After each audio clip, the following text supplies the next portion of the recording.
hello to all of you, excellencies, ladies and gentlemen, friends and colleagues. It's wonderful to be with you. I do love a birthday party, especially when it's one so worthy for such an august organization as Afrobarometer. And indeed, for many years of my broadcast journalist career, I have always considered the information that you get from Afrobarometer as giving us a kind of gold standard of what's going on in the continent. They had the prescience to make to do this work when nobody else was doing it. So I've really been the beneficiary of that, and it's been a great privilege for me to work with them at close range. So we've heard a lot from our esteemed speakers this morning. Andrew from the World Bank and Boniface giving us an excellent summary of this African Insights report, and of course Joe, who kicked off the whole proceedings. So we're just going to be kicking around some of the ideas and the trends that emerged with my esteemed panel here. We'll be talking for about 45 minutes, so I've slightly reduced the time because we did start a little bit late, and I'm well aware that it's only us who stand between you and your lunch.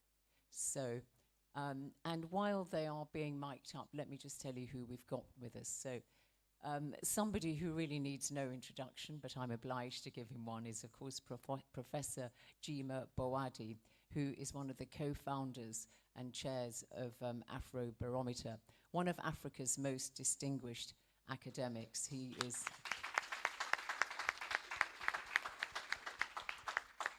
He's worked as an academic both here in Ghana at the University of Leone and also in the United States.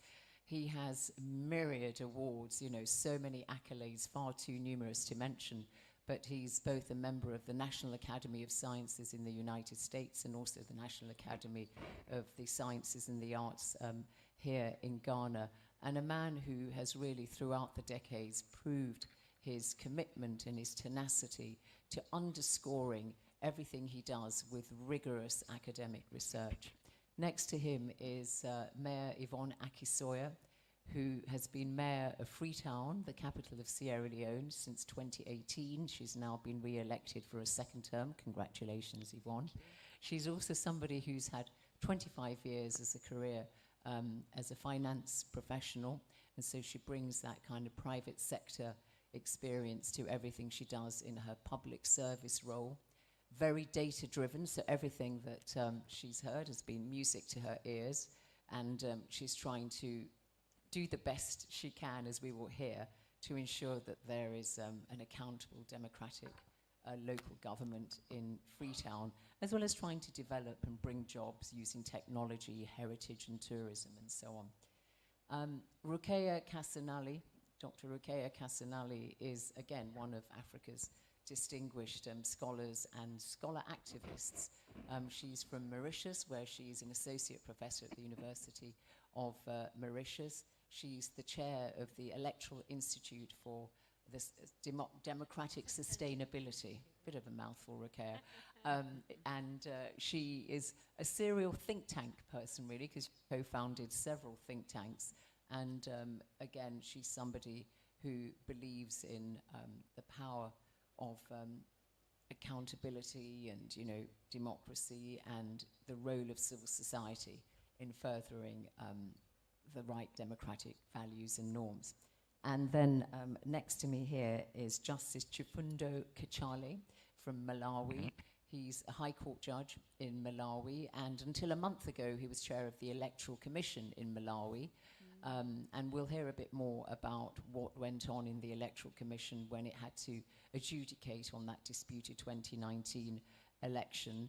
And then, of course, there was the election in 2020, which he missed by a couple of weeks, having to adjudicate over that. And he's, again, somebody who really believes in excellence in public service. So that is our panel. Please welcome them.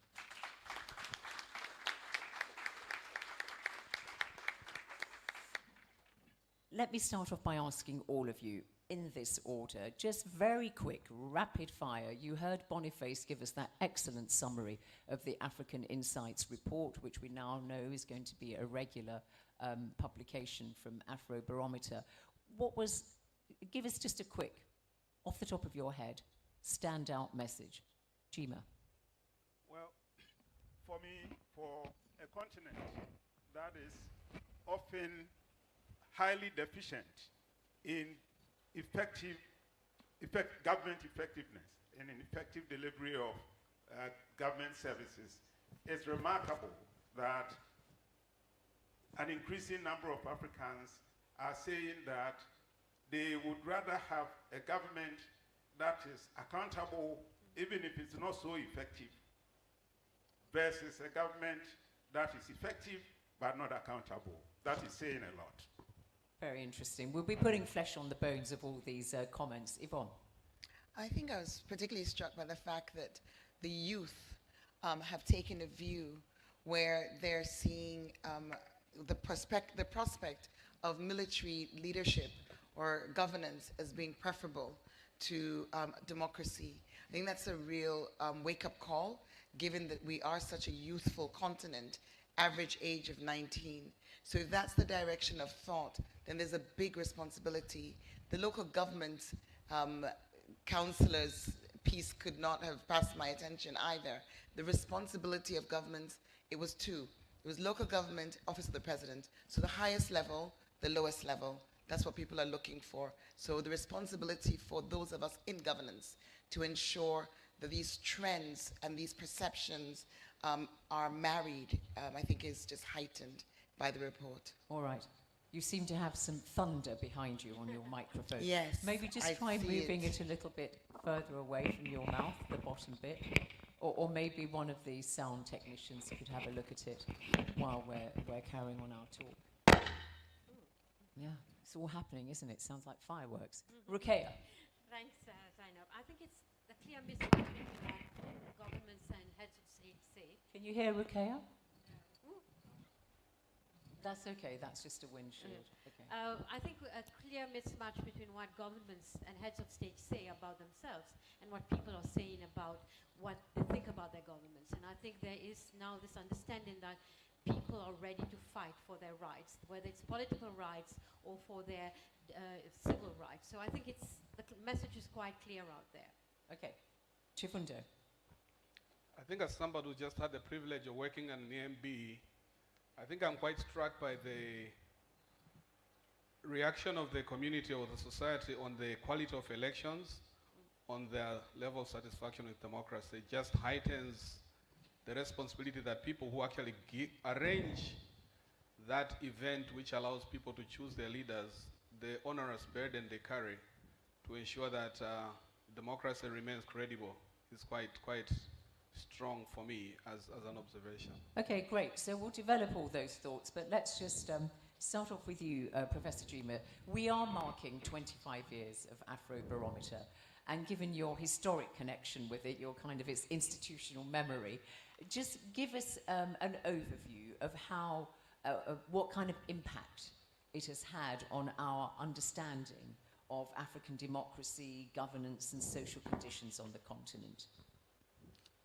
Well, there's a lot to say, but I'll try my best to be brief. First, before, let's say, if you take our minds back to some 30 years ago, maybe 20 years ago, the common refrain across academic halls, in academic conferences, among media pundits was that Africans don't care about how they were governed. All that they cared about was being governed well. On the back of this, a whole number of wrong things got done. So a typical African leader would say, well, my people really like me, but they believe that they want to be quiet, they want to be quiescent, they want to be compliant, and they want me to even oppress them so that I bring them development. Well, thanks to multiple rounds of Afrobarometer, we know that is not true. and that most Africans, if they have their way, will prefer to live under governments that are democratic and accountable. Second, as you go, even today, you run into incumbent presidents who say, well, my people really think I'm doing great, or they want to give me a chance. And it's so great to have Afrobarometer data to confront them and to just tell them the truth that citizens do want you to have a limited tenure, no matter how great you think you are. And I think those two data points alone, for me, make the Afrobarometer experience a worthy one and a great one. Thank you. Yvonne, you heard Andrew from the World Bank talking about the importance of data, and that's something which is very close to your heart. You've taken a very kind of data-driven approach to your role as Mayor of Freetown. So just give us some of the lessons learnt from your experience and why data is so important to you. Well, thank you. I think, just building on what Andrew said about if you don't have the information, you can't draw the conclusions. So when I came into office in 2018, in my first 3 months, we conducted an exercise through which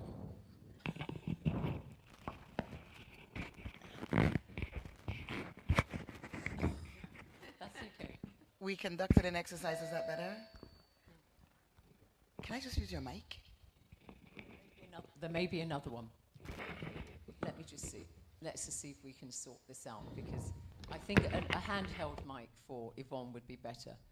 It's just, if I relinquish one, we solve one problem, but we create another. Nobody can hear me then afterwards. We'll have to hand it backwards and forwards. So they are bringing you another one. Thank you so much.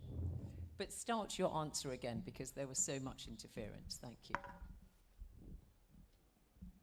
Thank you. Yeah, it's working. Should be on. It's on? Mm-hmm. Yes. So as I was saying, I think the bottom line is... Let's just take that one away. Just hand me the other one. Hand me the other one. The headphone one. Yeah. It's just me maybe creating some interference. So I can hand it to somebody. God, it sounds like some kind of dinosaur, doesn't it? What have you got under the ground here? Right, okay. Good. Are we good? The previous council was doing. Moving on from that level of engagement gave us very important information which allowed us to create Transform Freetown, effectively design a development agenda on 4 clusters, 11 priority sectors, 19 specific targets. And what worked best for us was the fact that we reported to our residents on an annual basis on how we were doing against those targets.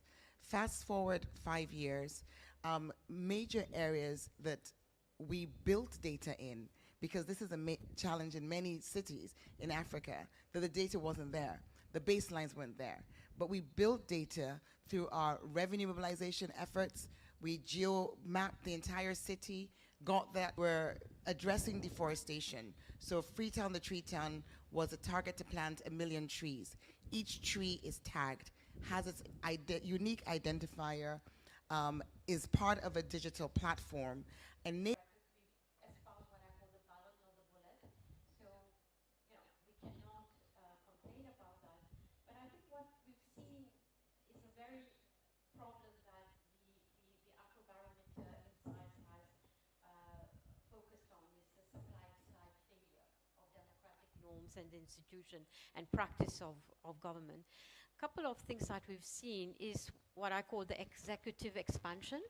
That is, it has spread itself systematically across all systems. So in terms of parliament, the only one that is left for the moment standing or semi-standing is the judiciary.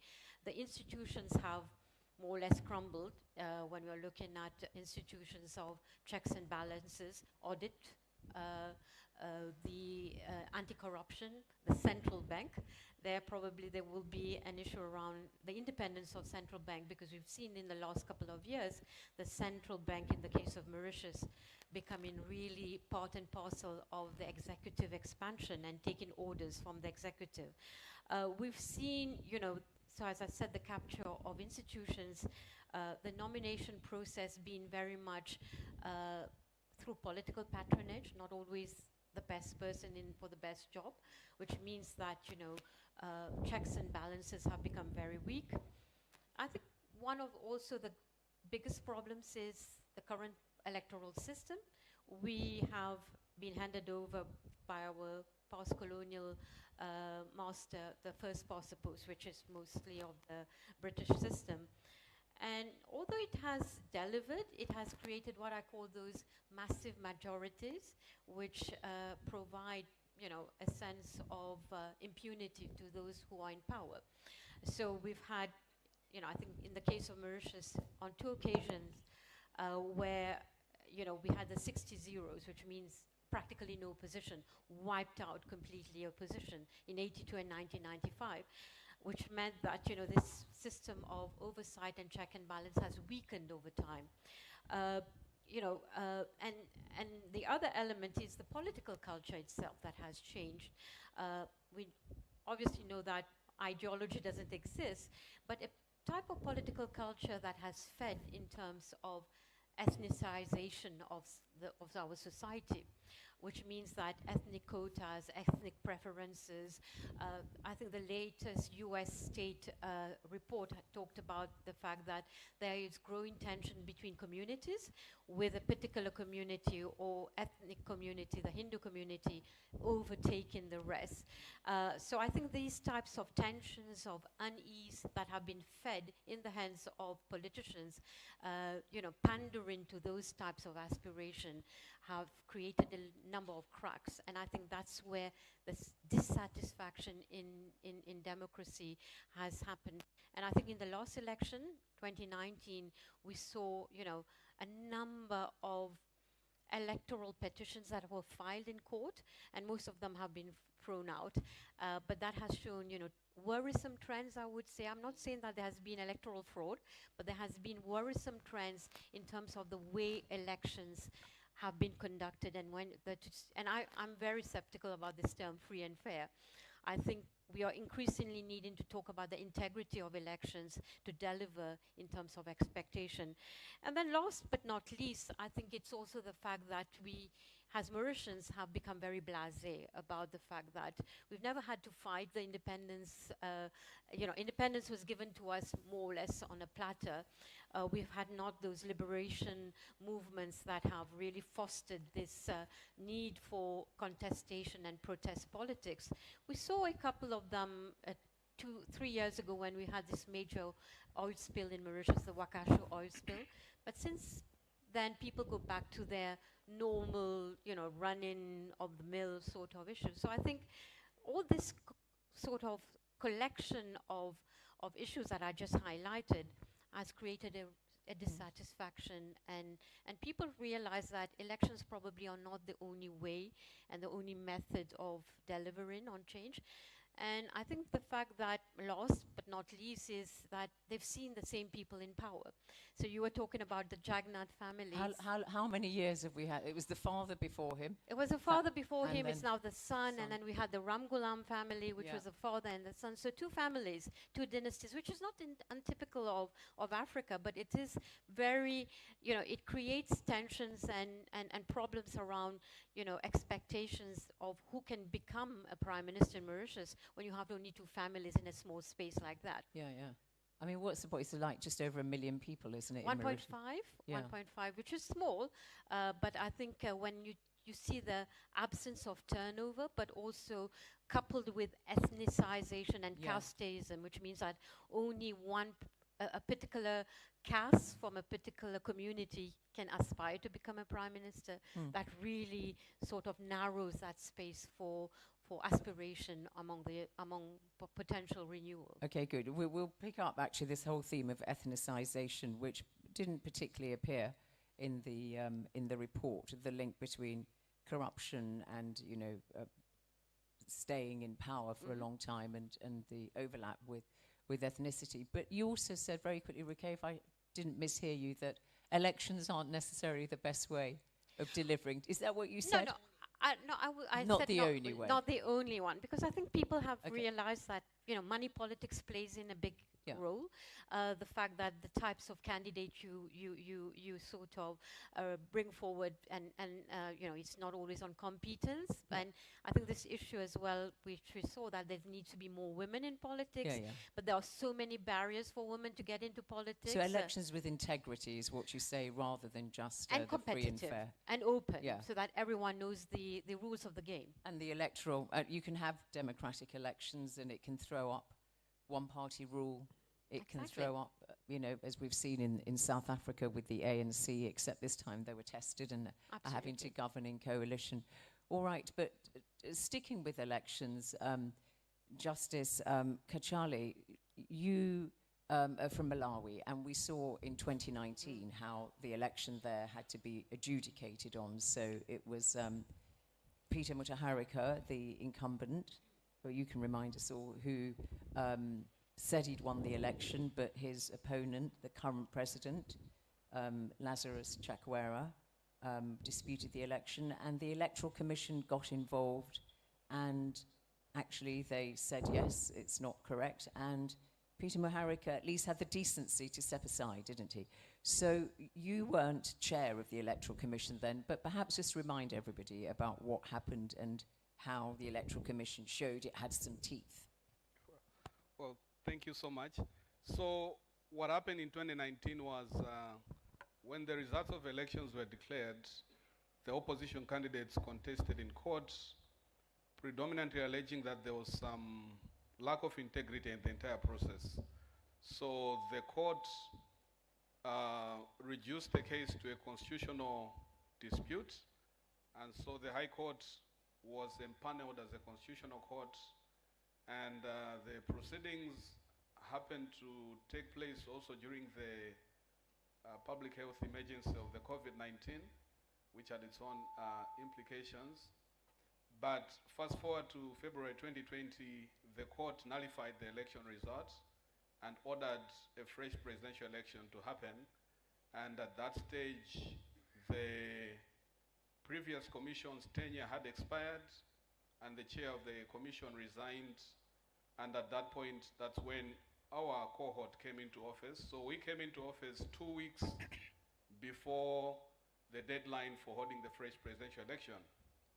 And now coming back to the whole issue of data, when everybody knew we only had 2 weeks, everybody was concerned whether we could do the work.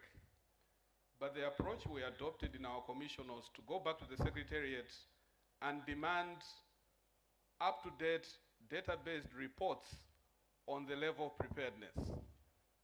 When we did that exercise, within 2 days we were able to find out that we were almost 80+% ready to do the election.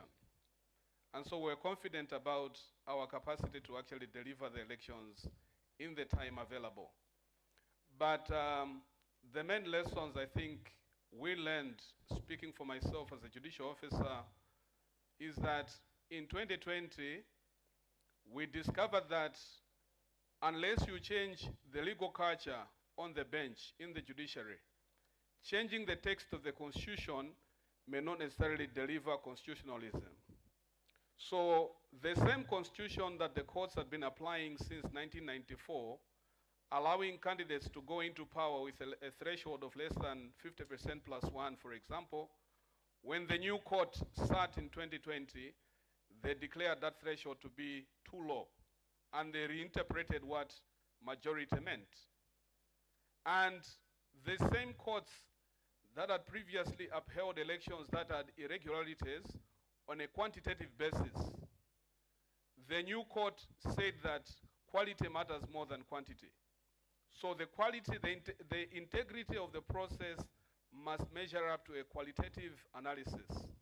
And on that score, the court said, Electoral Commission, you failed your job, go and do it again.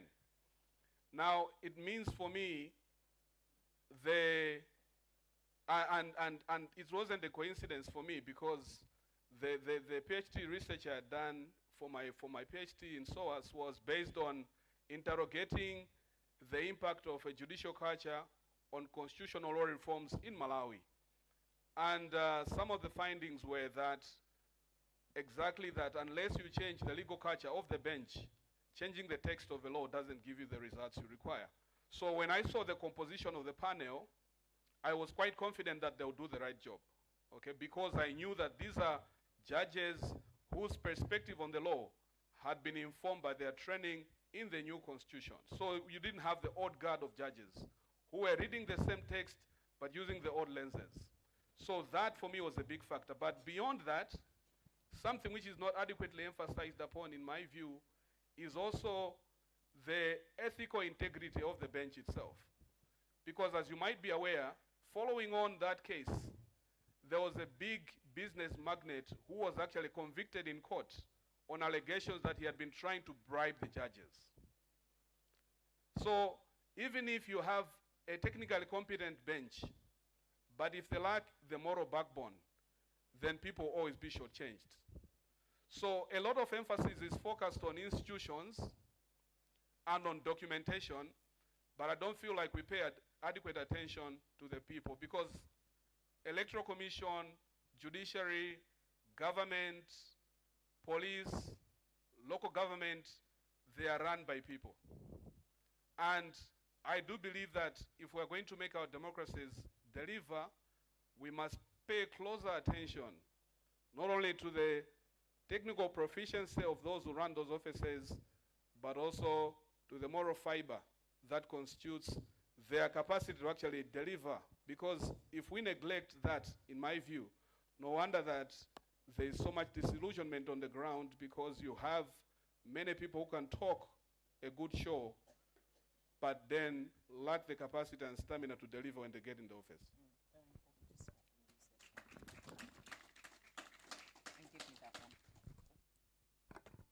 So just while you're fixing your mic, you raise very important issues there. I'd like you all to comment actually on the importance of an independent judiciary, an effective constitutional court.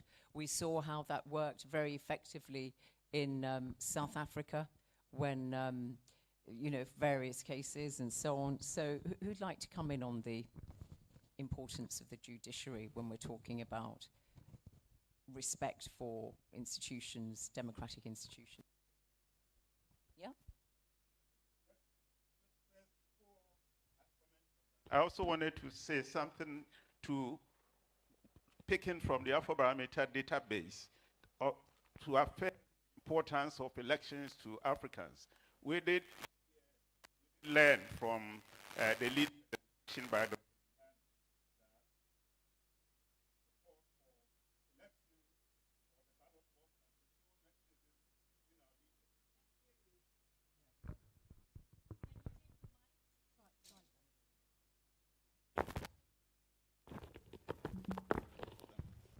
We learned earlier on that African support for elections as the sole mechanism for choosing our political leaders has experienced some decline in a 10-year period. But first, we still need to remember that support for elections happen to be one of the most subscribed norms of democracy across Africa. And even when we say it has declined, it is still standing at 75% of the average African population. That's huge. And then related to that, we find that one of the factors, one of the things that create a spike in citizen support for democracy is actually related to the quality of elections. When elections are being held in a country, and especially when those elections resulted in an electoral turnover, there tends to be a spike in popular support for democracy when you survey the country after the elections. So I just... Yeah, I was going to say, but if you have perfect elections and they don't deliver for the citizen, then what's the point? I mean, it's the whole issue. We've had that debate before, democracy versus development. Do you have a strong person who delivers development, and never mind if there are not elections, I've got enough food, I've got my kids in school, etc., etc. Well, again, that's one of the things that one of the arguments Afrobarometer data thoroughly debunks. What it debunks is when Africans say, we prefer a government that is more accountable to us, even if it is spotty in the area of delivery. They are saying a lot, and they are making a vote for democracy, including elections. Do you agree with that, Yvonne? I mean, if you're elected freely, fairly, with integrity and so on, and you think you can just rest on your laurels and not necessarily deliver, would that work for you? Well, I think we've got evidence. What's going on in Kenya right now is all about delivery. What went on in Mali was all about delivery. The reaction of Africans right across the continent confirms the fact that having food on your table, having hope for the future for your children matters. And having a government that can deliver on those aspirations is critical. Now, the challenge, I think, even in terms of what the data is saying, also comes back to this point of, is an election really an election? If there isn't that level playing field. So as Justice was saying just now, where you have constitutional interpretations which allow systems to be changed, which allow electoral systems to be changed, very close to the election. Basically, when the election goes through the process of being an election, but that level of integrity is missing. So you have a democratic election, but if there isn't delivery, there's a drive and a desire to have that changed, but you then have the question of, is the judiciary going to help you do that? Are you going to go back to an election where it's going to be the same again? So I think Africans, even in answering the question, it's hard for you to necessarily read that answer as homogeneous for everybody, because what happens as an election in one country is not necessarily what happens as an election in another. So what passes as an election? So maybe we need to stand back and maybe even begin to analyze, when you're looking at the country and you're asking that question, what is the experience of elections in that country? What does democracy actually mean in that context? And maybe look at the answers through more of a nuanced lens than just taking that question, applying it to all countries, reading all the answers as being the same. So the answers don't give you the full picture, is what you're saying? Potentially not, because of the differences that actually exist within all countries. Roukaya or E.Gyimah, you wanted to disagree? Actually, we do. And again, it will be rewarding to read the full report. It's got a lot of details in it that cannot be adequately explained in a short panel discussion. Yeah, but sure. Truly, the findings do confirm that Africans do value, so certainly they want to see social and economic performance on the part of their government. But they are even more exercised, they are even more upset by government misconduct and performance in the political realm. All right. Roukaya, hold the microphone closer to yourself next time, E.Gyimah. Thanks. Yeah. I think, it boils down to, this thought has been for some time, de-intellectualizing democracy, because very often we have a tendency that it's very much in the circle of experts or people who practice democracy, scholars, etc. So when you bring it down to the people, and that's why, Afrobarometer's data is so important in terms of the voice of people and giving a voice to the people. But I think, we need to really disaggregate what really is democracy, what it really does an election mean. Because very often people sort of tantamount an election to being ticking the box, maybe in certain countries 1, in certain other countries 3 boxes. So I think we need need to really have this understanding of the meaning of the ballot. And there's been a lot of discussion about, how do we make it relevant to people's aspiration, and especially when we're talking about voter apathy, and this idea that we are a little bit critical about supporting democracy. We are resilient about supporting democracy, the idea of democracy, but not satisfied. So I think this gap can be addressed by trying to really sort of, use data, use facts, use mechanisms of pedagogy, of learning, to get people to be part of more of this participatory democracy project, because very often you're on the fringes of decision making, and very often people have a tendency or consulted on the eve of elections, and the type of consultation that they have is a very populist type of approach. What's in for me?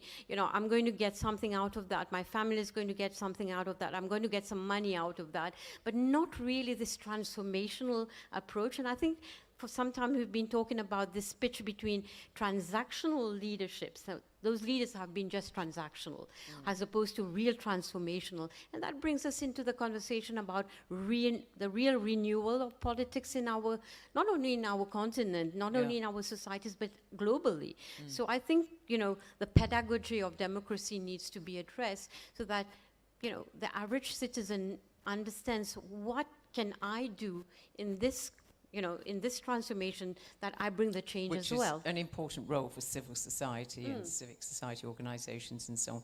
Do you want to come in on this, Chifundo? Yes, I think just to pick on what Roukaya has said about transactional versus transformational democracy, I think for me the data that says that Africans believe it is more important for a government to be accountable to the people than to get things done speaks to the notion that democratic governance is about the governors recognizing the governed as the real source of governing authority. So you don't account to somebody you recognize as having authority over you. So it's not just that you've done this for me, but in trying to do that for me, did you consult me? And how have you done it? Have you done it in an integrity, in a manner that shows integrity and the best use of the resources?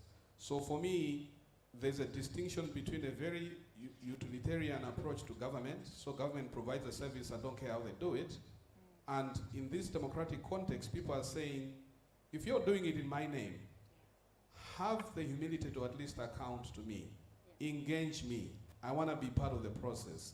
Because if you're giving me public services, but you're manipulating the procurement processes, I don't want to be party to that. I'm not sanctioning that. So for me, that data speaks to the depth of the culture of democracy getting inculcated in the population. People are recognizing that, yes, you may be the one driving the flashy car, but I am the Malawian. I hold the power of the vote. And just giving a simple comment, for example, in Malawi, because these elections, like we said, in 2020 happened during the COVID public health emergency, the donor community and everybody told us, how can you do elections without observers? And we were like, well, the data on the ground says that unless we have a legitimate government in office, nothing will get done. So even though the previous government had many measures to combat COVID, because of lack of democratic legitimacy, nobody was allowing them to do even the right thing. And people were dying. When elections happened, the new government implemented everything exactly the same. Exactly. They didn't change a thing. But people were receptive because now they were confident in the government that was in place. So for me, it is about making sure that you have a truly integrated way to doing things. You're in government, but you're doing it for us. And people want to insist on that. Right, great. Quickly on that, please, Yvonne. Yeah, I just wanted to go back to the graph that Andrew showed right at the beginning of his presentation when he looked at the failure of growth in Africa over the last 60 years. And just remind us that, within the context of development, coming back to this point about transactional versus transformational, and to the point that the survey is making, that yes, indeed, you could be saying that there's a democratic process, but if it's not leading to growth, then the other lines and the other sort of inferences that came from that was the role of corruption in that. So I think it comes back to this point, nothing for me without me. So if you're saying you're leading me, you're doing so democratically, but at the end of the day, you're doing it in a manner which is not allowing me to grow. And this notion that it doesn't matter if there's some progress, there's some GDP growth, but we saw that the levels of people's salaries, of people's incomes, are so much lower than what they were supposed to have been. So there definitely is a challenge in the way it's being done, and the way the accountability, the piece about accountability and allowing the citizens' rights to come forward, not just going through a process of democracy. All right, there are a couple of other points I'd like to raise from the report, but since you mentioned corruption, I'd like you all to comment on it. And you very quickly first, Yvonne, because you're trying to reduce corruption in Freetown. So what are you doing and how much resistance have you met? Well, I think there's the principal source of revenue for us as a city is property rates. And when I came into office, the property ledger, the property database was a ledger, it was a book, like literally a physical book, 37,000 properties. We introduced a system which digitized it, took a satellite image of the city, got rooftop measurements, went from 37,000 to 108, now 130,000. The resistance that led to was phenomenal, because now payments were not going to be made by cash, they had to be made through the bank. And I think that's just one example, but there are many other examples. Processes and systems, transparency and accountability. These are the way in which you are able to, overcome or lessen corruption. But I can tell you that I went through 7 investigations. I was taken to the Anti-Corruption Commission. I was taken to a special audit. Thankfully, none of those actions resulted in anything.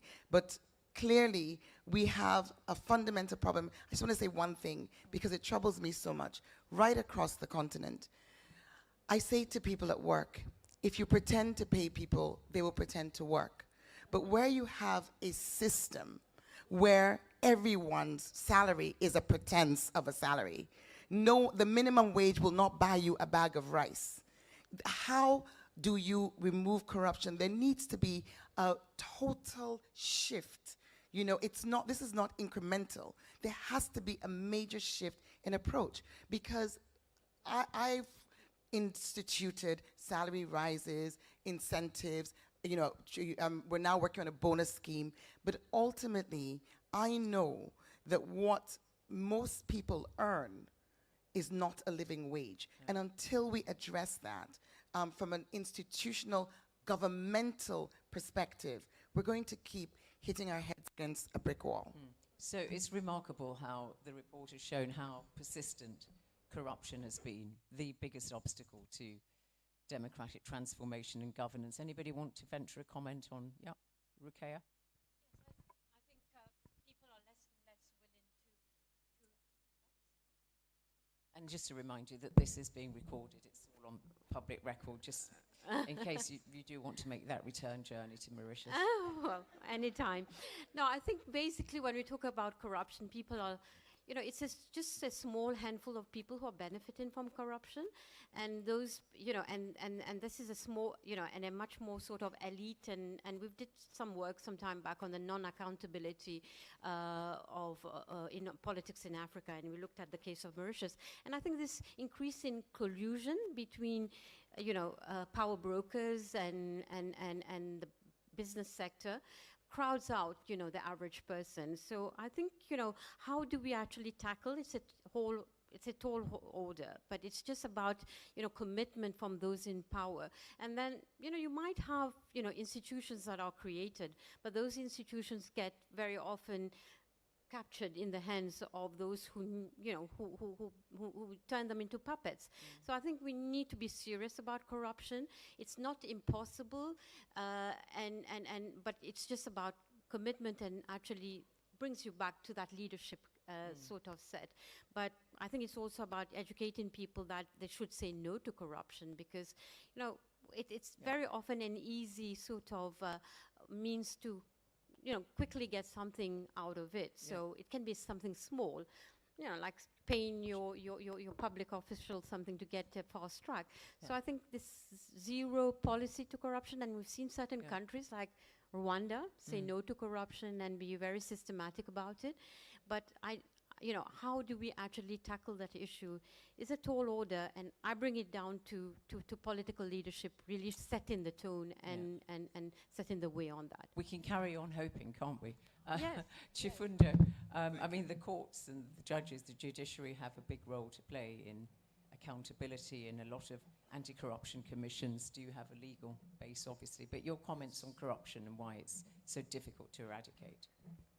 I think around March I was invited to speak to our Bar Association as they were looking at the preparedness of the legal framework for elections next year. One of the things I highlighted in my presentation, which I think is sometimes ignored, is that the drivers of corruption in our economies are partly because government is the biggest consumer. It's the biggest, it does procure so many things, so many services.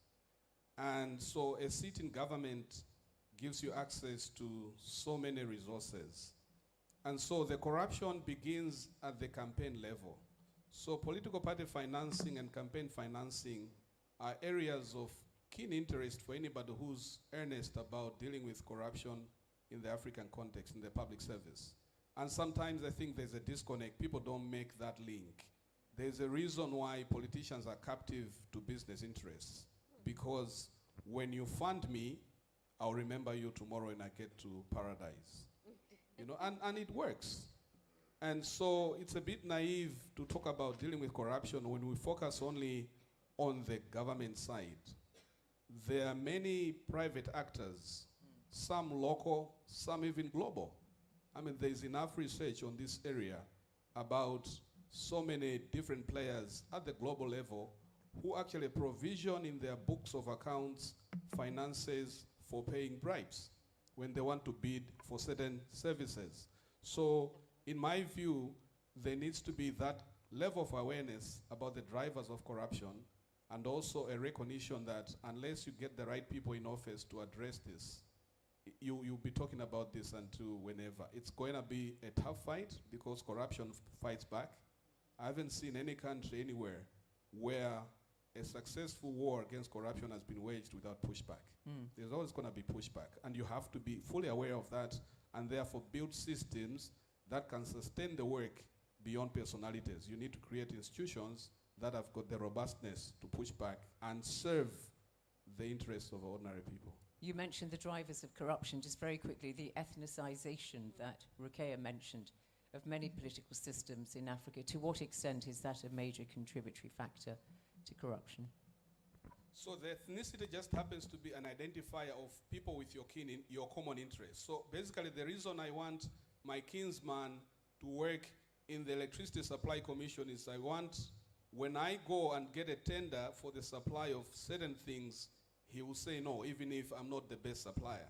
So the ethnicity card is played to draw loyalties from people who are going to serve your interests. But for me, the main issue is the money.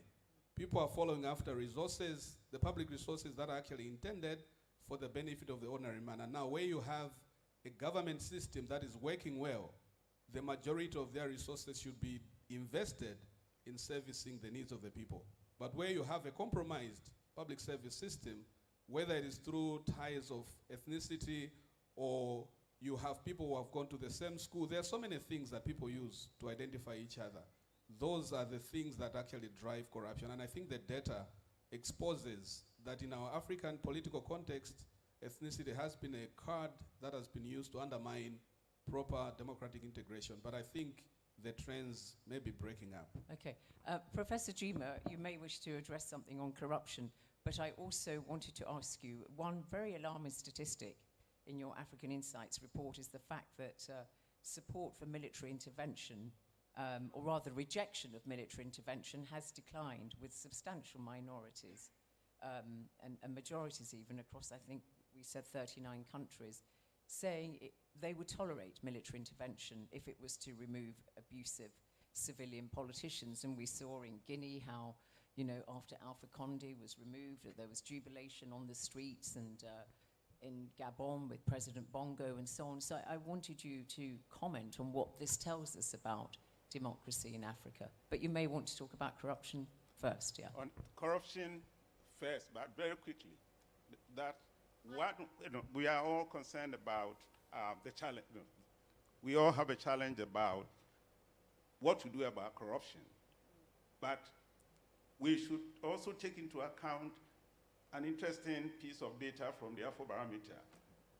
Most Africans report that they are afraid of reporting corruption to the authorities for fear of suffering negative reprisals.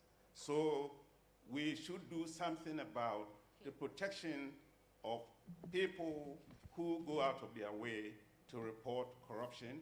We must protect whistleblowers, and we must do all we can to make it easier for citizens to exercise their civic responsibility in this regard. That's all I would say about that for now. The military, the findings about the growing or the softening, the weakening levels of rejection of military rule is concerning enough. The new finding that a simple majority of Africans say they will welcome military rule, military intervention in situations where the incumbent government is abusing office, abusing power. That's also concerning. Even more concerning is the fact that the youth tend to be more, to express this sentiment of giving a welcome to military intervention far more than their adult, the older adults. That is all concerning. But I think there are drivers for this. There are drivers for this. We can't generalize generally, because sometimes, as somebody has said on this platform, country conditions differ. I can almost explain why the military intervention in Guinea took place. It has something to do with the egregious violation of constitutional term limits by a president who had come to power on the back of opposition to perpetual incumbency. So under those circumstances, basically, you had a leader somehow, you know, hustled his way through elections, stolen his way to power through the ballot box, and who was killing and maiming citizens who were protesting a flawed and bogus election. Then the military intervenes, and there is popular support, and the youth are out there supporting this. But we should also note that there's a difference between military intervention and military rule. First, support for rejection of military rule still remains 66%. It's a large number on the average. We should also note that the youth tend to be less trustful. They tend to be more mistrustful of the military than the older adults. So they are also more likely to exhaust their welcome for the military rulers, should the military rulers misperform, misconduct, misbehave, and so on. And then I take lessons from African history, that the record of military regimes in office in Africa has been thoroughly sordid. And so there's no doubt in my mind that most of these regimes are going to fail because the military has not shown anywhere in Africa that it has the solution to development or to stability. So you're saying it's folly for people to say, come out and intervene, because once the military come out of the barracks, it's very hard to get them back in again. And it's lack of experience, and especially for Gen Zs, this is, they are born free. They have not experienced the horrors of military rule before. Having been born in Sudan, where we see what's going on, which has had, I think, military rule for all but 10 years since its independence in '56. I wholeheartedly agree with that. We've run out of time. I just want you all very quickly, like in 1 minute, to say one conclusion from the African Insights report was that the gap between the democratic and accountability aspirations of the people of Africa and what their leaders actually provide them with is woefully still very large. So one parting thought on that, what can be done to try to narrow this gap? I'll start with you, Prof. Gyimah, and we'll just come along very quickly. Thank you. Thank you. Well, consistent with my pitch to address the democracy supply gap, you should improve your democratic performance. And I say that with seriousness because, you know, Africans and African governments don't have a whole lot of agency over some things. They can have agency over climate change. They can have agency over what to do when Islamic insurgents are bearing down on you. But they can have agency over whether they are corrupt or not corrupt, over whether they display impunity or they don't, or over whether they govern their countries well or not. Okay, so thank you. I put emphasis on better political performance. Okay. Yvonne, Aki-Sawyerr, Mayor of Freetown, Sierra Leone. Just briefly. So I think I would look back at my experience of running the city council in a manner in which the focus has been on development. So first term, Transform Freetown. This time, Transform Freetown, Transforming Lives. Putting a high premium on accountability, engaging citizens, engaging residents, getting their feedback, and seeing that the impact of development has led to us having more votes in our second term than in our first term. But also really driving an agenda where for everybody in the city hall, and I think it's actually resonating because that point that was made about, you know, the politicians, and that's a generic statement, by the way, the politicians, that the relationship is always about, you're going to get something when I come into office. When I come into office, what you're going to get is jobs, not a handout, not a contract. And having that sort of change in mentality is something which I believe is possible, we're seeing more of, and we should continue to encourage and support it, even in the face of obstacles. Thank you. Roukaya Kasanelly, Chairperson of the Electoral Institute of Sustainable Democracy in Africa. You got it right. Thank you. I think, you know, it would be very interesting to actually use the data from Afrobarometer to bring it down to the people. I know it's a people's voice, but very often, you know, we need to sort of use it as an agency tool to bring about that transformational change. Because I think when people start to connect the dots, as you know, we mentioned earlier, the dots get connected and the picture seems more focused, and people start to realize, yeah, that's what's happening. And once they start realizing that the data is speaking to that, and that's their own voices that is being translated, I think that change will happen. So I'm talking about, you know, using it really as an agency tool, as a pedagogical tool, because I emphasize a lot on the pedagogy of democracy and transformation. And once that's done, people will start to, we talk about this trickling down effect, and it will take its time, but over time, you know, there will be this real understanding that change happens through the people. And I think that's the most really rewarding situation. And I think we don't depend on politicians, although, as Yvonne said, not all politicians are the same.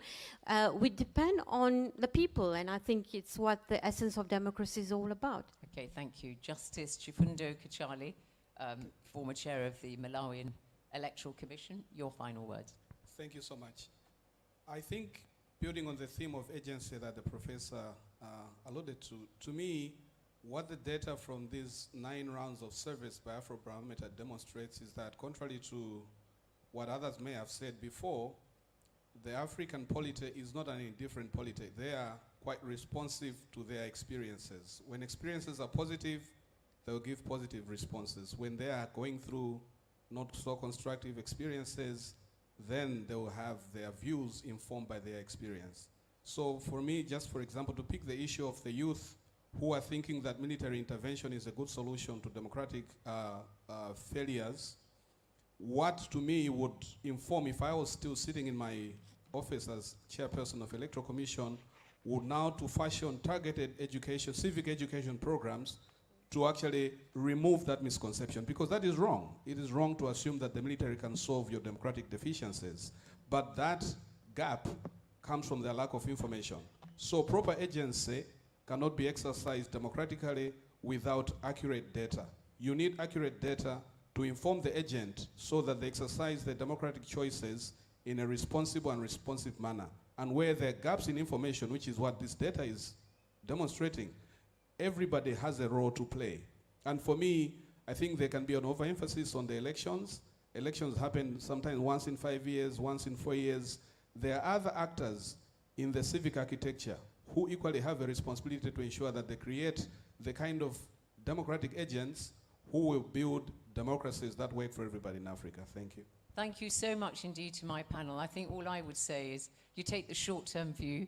I think, you know, we know there's a lot to be done, but I am convinced that, certainly if I'm still here, when Afrobarometer is celebrating its 50th anniversary, that we will be having a discussion of a very different, upbeat, positive and optimistic nature about Africa. Of that I'm sure. Thank you all so much for your attention.